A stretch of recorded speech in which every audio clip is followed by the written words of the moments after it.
There's two parts to woke. One is the movement energy, which peaks around 2020 or 2021, and then they start to lose influence in the newspapers and around the world. The second, however, part is the institutionalization of woke as DEI policies. Even though Carney isn't shoving it in your face the way Trudeau is, he is not touching any of the fiefs, and he's more or less running interference for wokery in Canada. And no politician is really challenging him on that.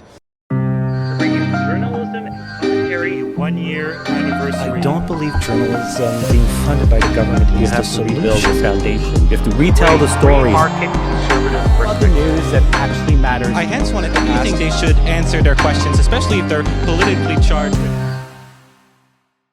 Canada is a warning to the Western world of what happens when woke ideology takes over every single one of your institutions. Someone who is well aware of this is Professor Eric Kaufmann. He is a Canadian professor of politics at Buckingham University in the United Kingdom and the author of the book The Third Awokening, a 12-point plan for rolling back progressive extremism. Kaufmann has appeared on many of the world's top podcasts, including Jordan Peterson, and he recently joined me for an interview in Vancouver. We talked about what is happening in Canada right now. I asked him why were the Liberals re-elected, if Canadians are being told the truth about where the country is going under Mark Carney, how Canada is being viewed on the international stage, and we discussed how young people could end up being the ones who save Canada. This was an absolutely fascinating conversation that you do not want to miss. But before we get to that must-watch conversation, be sure you are subscribed. Comment your thoughts down below, like this video, hit the notification bell, and consider getting a paid subscription for less than $5 a month because unlike the legacy media, we take $0 from the government. So I'm here with Professor Eric Kaufmann. Eric, it seemed like in November 2024 that woke was over. Donald Trump won the 2024 election. A lot of big companies, they got rid of DEI. And in Canada, Pierre Poilievre had a huge lead in a poll, and it looked like there would be a reckoning here in Canada. And then out of nowhere, Mark Carney came along, and the Liberals got a fourth term, and are continuing with woke policies. What happened with Canada? Why didn't we see a great unwokening like in other parts of the world? Yeah, I think there's a couple things there. The first is that there's two parts to woke. One is the movement energy, which peaks around 2020 or 2021, and then they start to lose influence in the newspapers and around the world. The second, however, part is the institutionalization of woke as DEI policies, right? So equity and diversity, that means equal outcomes, and inclusion means speech suppression in order not to offend anybody. Those policies become institutionalized. Now, the other part of this is, so in the US, the Trump administration, red states are starting to take action to remove this stuff from public institutions, but of course in Canada that hasn't really happened, except very tepidly in Alberta. What happens, of course, is that yes, with Trump's 51st state rhetoric and the tariffs, there's a rally around a flag effect. Carney's in position, and actually I think already Trudeau was benefiting a little bit from that before he was ejected. So Carney's able to pose as, I'm the slick, smart banker who will defend you from the bad orange man, right? So I think that sort of has put a freeze on normal development in Canada and has allowed a longer lease on life for woke. And of course, even though Carney isn't shoving it in your face the way Trudeau is, he is not touching any of the fiefs, and he's more or less running interference for wokery in Canada. And no politician is really challenging him on that. He's able to come across as a centrist when actually he's protecting radicalism, and he's not really being challenged in the press or by other politicians about that. And I think probably that needs to happen if we're going to start to see movement again. You touched on two interesting points, and I will do kind of a follow-up. You talked about Carney's protecting radicalism, and I also wanted to ask you, do you think Canadians are being told the truth about Mark Carney in the media, or do you think there's things about Mark Carney that most Canadians aren't aware? Yeah, probably not. I mean, the media obviously is in love with Mark Carney. The mainstream Canada obviously has a very left-dominant media, a media which is more balanced in some other countries like Britain, for example. And so there's not the scrutiny of him, and also there's not the you have to get particularly the cultural issues up front and center. So you need it on the floor of the House of Commons. You need it in the papers. You need the average citizen to be aware. Mark Carney won't do anything about the trans issue, which is this crazy. Men in women's jails, men in women's gender reassignment. He's not touching that. Yes. Indigenous. He's totally behind the idea that we're all guilty and that we're on stolen land. He's not touching that. All of that stuff he's getting away with because the media is never going to call him on that because they agree with him. And opposition politicians have not yet focused on that. It seems to me, again, I'm not here all the time, but my impression is Poilievre is still trying to sort of go after economic fine points, and he's not really willing, I think, to say, hey, this is the sort of shit show in our institutions. This is un-Canadian values, anti-family, anti-everything, and Carney is protecting these people. And he's not, I don't hear that rhetoric. Maybe I'm missing it, but it seems like he's getting a free pass. Erin O'Toole, who's the former Conservative leader, recently gave an interview, and he said Conservatives should move away from culture war issues. They're doing a bit, but they're not doing as much as some of us would like. But apparently, even that's too much. What do you have to say to that? And do you think actually that Pierre Poilievre should double and triple down on some of the culture issues if he wants to do better in the next election?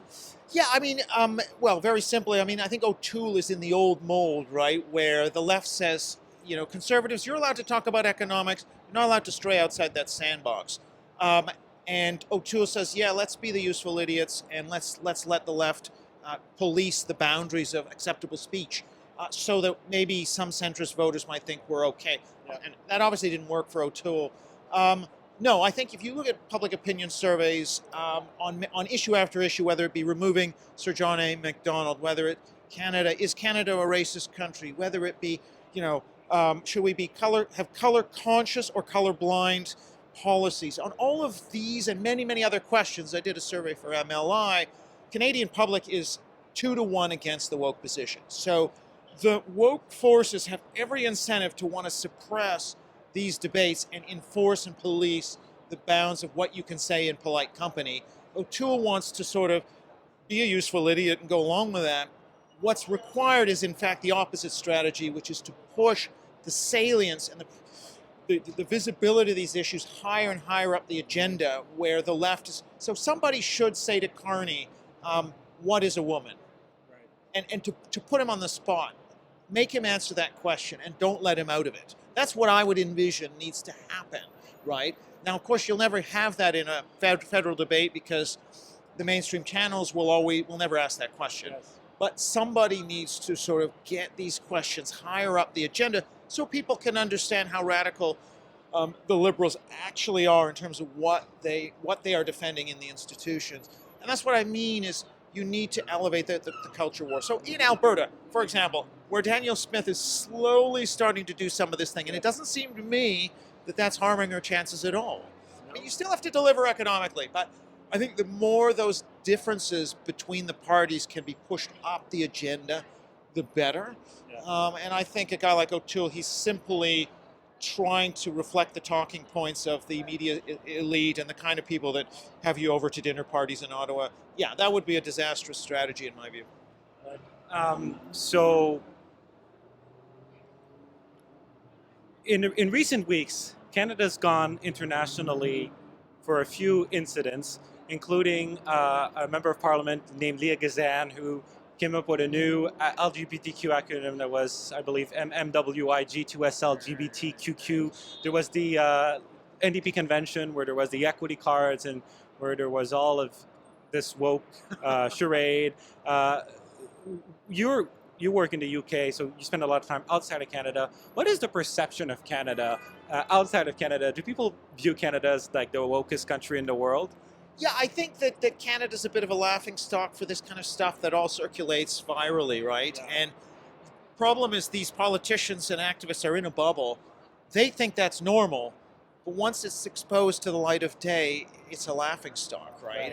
And but it just kind of shows how they can get away with it because they're so insulated by all of these elite public norms and by these institutions that within their world, yeah, of course you want to virtue signal as much as possible, right? So yeah, I think the equity, the oppression point cards or whatever they had. So I'm surprised they didn't have like a pack of cards where somebody could wave around an ace. I tick all the boxes, and someone else said, well, I'm maybe a 10. I've kind of got race, but I don't have sexual orientation, so give me a 10, right? And then the white man, straight guy walking around with a 2.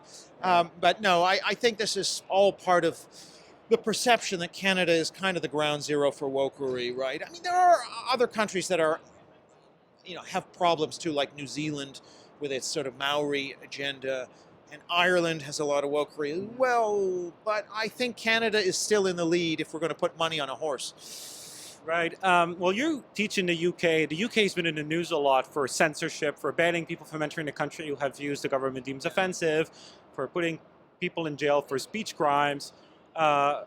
In Canada, the Carney government has a bill called Bill C9, which could criminalize scripture, and Trudeau tried to pass Bill C63, which a lawyer told me would have been the most dystopian piece of speech legislation.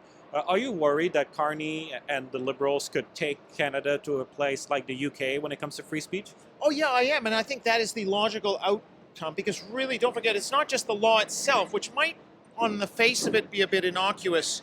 It's how that will then give license to the minions in the institutions, the human rights tribunals, in the bureaucracy, to then take action and say, yeah, but because of this law, we've got to do this, even though they're misinterpreting the law. So we've seen that in Britain a lot, where they'll say, because of the 2010 Equality Act, we can't have this transphobic, quote-unquote, speaker come to the campus, or these gender-critical feminists, we can't, allow them to say what they want because it's against the Equality Act. Now, it's not against the Equality Act, but they can misread willfully or, out of ignorance these acts. And so actually you have to look at how this will filter through, and then the chilling effects it's going to have, because no one wants to risk being hauled in front of these tribunals.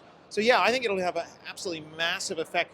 I think one reason Britain is in the position it's in is because of the terrorism issue from the mid-2000s and the counter-Islamic radicalization, which gave a lot of power to the police to sort of police speech. Initially, this idea of counter-terrorism was the sort of stalking horse. Very quickly, it got turned away from Islamist terrorism towards quote-unquote far-right white nationalists, right? So anything you do could have unintended consequences. But what I'd say in Britain is there's a lot of pushback in the media, in Parliament, against, the non-crime hate incidents, against, people showing up at your door. That stuff is being repealed, actually. Now, it's still in the bureaucracy, in the blob. It's going to have to be scraped out, probably by the next government. But there's been a lot of vocal pushback, and so I'm still more worried about Canada in this respect than Britain, actually, because Canada still, we don't know where these laws are going to go, and they could go much further than what exists in Britain, I think. So what we saw in the last election in Canada is the older folks, the baby boomers, voted Liberal, and the younger people voted Conservative. The youth are more right-wing than the old. What do you make of this phenomenon? Well, first of all, it is unique, as far as I can see, anywhere in the West. Like in Britain, the young are way more left-wing. Like maybe they are 80-20 right to left in amongst. If you take the under 25s, I've seen polls where voting for reform in the Tories, that's like 10%, right? Whereas nationally it's 50, it's like 10% for the under 25s. So the young people are way, way, way more left-wing.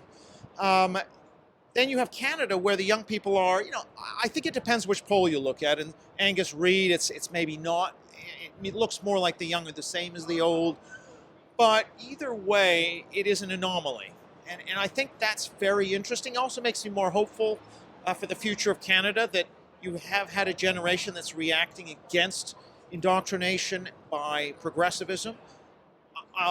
Whereas in Britain, they've been reacting against 14 years of the Tories in government, Brexit, and all this other stuff. They still think the right is the establishment, so they're going to be the rebellious left-wingers. But what's so weird and interesting in Canada is they've reacted against a largely woke establishment. And so that then sets in motion a very different generational profile. I think if you look at the public opinion data, what you actually see is very wide polarization among young people. So young people are at the same time more anti-woke and more woke than older people in Canada. And I think it's going to be really interesting to see when that group of young people become the median voter. I mean, they're going to be really, really polarized. So it's going to be really interesting. One demographic, though, when you look at the young, it's mostly young men who are conservative, and young women, seemingly of all age groups, tend to be more on the left. There's a stereotype of like the white liberal women, and in some polls we see actually, on like immigration, for example, we'll see white liberal women be more pro-immigration than immigrants themselves. Why is that demographic seemingly very, very attracted to more progressive ideas? Yeah, I mean, there's different theories. So, I mean, there's obviously the Helen Andrews kind of feminization argument that, women are evolutionary selected to be carers, and that caring instinct has now been broadened out to various victim groups. I think that's part of it, but I also think what's possibly more important is women tend to back up the status quo moral order.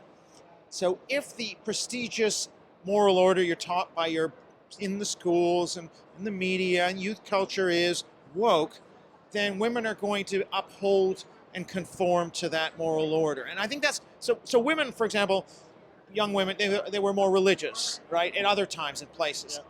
In the US, we've got data going back to 1970. Women were more conservative than men in the 70s and 80s. And it's really only in the 2010s that they start to diverge.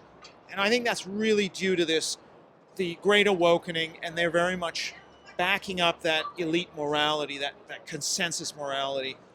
I've also seen some data suggesting that peaked with the Great Awakening starting to fall off around 2021, that like in the US, the 18-year-old female freshman students, they've become 15 points more conservative. And in the last US election, young women, I think, shifted 6 points towards the Republicans since 2020. So I do think that we've seen peak female progressive wokeism. I mean, I think we've reached that.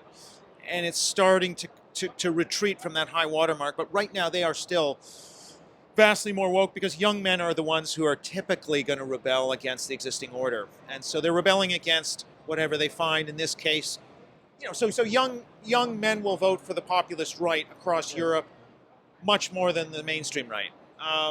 They're always going to be overrepresented. They're not going to vote for the establishment parties.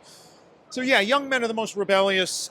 They're more risk-taking. It's not surprising that they're the ones who are bucking these trends much more than young women. But one point I always make is it's not simply about being a woman, because if you look at older women, they don't differ from older men very much in many countries. It's really only this generation of younger women where there's a gender gap. So it's something very specific to the last 10 years that's worked on women very specifically, right? And that's kind of what we're seeing. I'm slightly optimistic in that I think that, I don't know, I don't think that this phenomenon is just going to get more and more and more out of control. I think it's probably slightly turned around and is starting to moderate a little bit. So the gender gap, I think, is probably narrowing a little bit. If I were to wager, given what I've seen, I don't think it's going to escalate. And I think there's more and more women who are now saying, well, is this really good for us and our mental health and our well-being? And maybe it's not really the future for us, and we've got to rethink what we want out of life. And I don't know. I just think we're at the beginning of a process, and I think probably this ideology isn't going to keep going. Although it's funny, there's a piece in the New Statesman. I don't know if you saw that, Angry Young Women. This is a left-wing magazine. Got a lot of the piece went viral, and it's all about them saying, look, young men in Britain are not actually to the right. They're, if anything, to the left of older men. It's young women who've gone completely off the scale. And they interviewed some of these young women who were saying things like, they don't trust men, they don't like men, women get a harsh, terrible deal, they can't get ahead. All these beliefs that they've acquired through the radicalizing process of the Great Awakening. And that's actually, it's not incels and Andrew Tate and all that stuff that's really the emergency. It's what's going on with women, that's in many ways much more the aberration. So who knows where that goes, but I think there's going to be more and more. I don't know. I like to think that we're going to pull out of this tailspin, at least to some degree. Very interesting. My last question, where do you see Canada in the next 5 to 10 years? And are you optimistic or pessimistic? Well, it's a mix, right? Like, I think short term, I'm pessimistic because I think Trump kind of puts Canada's politics in the deep freeze. And so it allows the left-wing, cultural left dispensation to keep zombieing on and without opposition. On the other hand, there's a couple of points of optimism. One is that the younger generation of Canadians is relatively conservative by international standards. So when they become the median voter, I think they will change Canadian politics. So that's a longer-term optimistic point.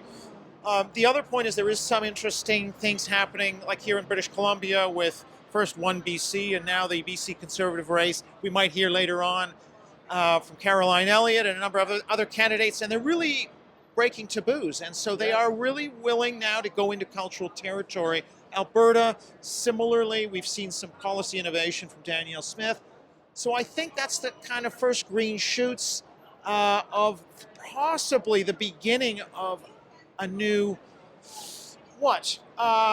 political bravery on the Canadian right that might slowly start to turn the tide on this stuff. But I think that the window of opportunity is probably not going to happen until after Trump is out of office.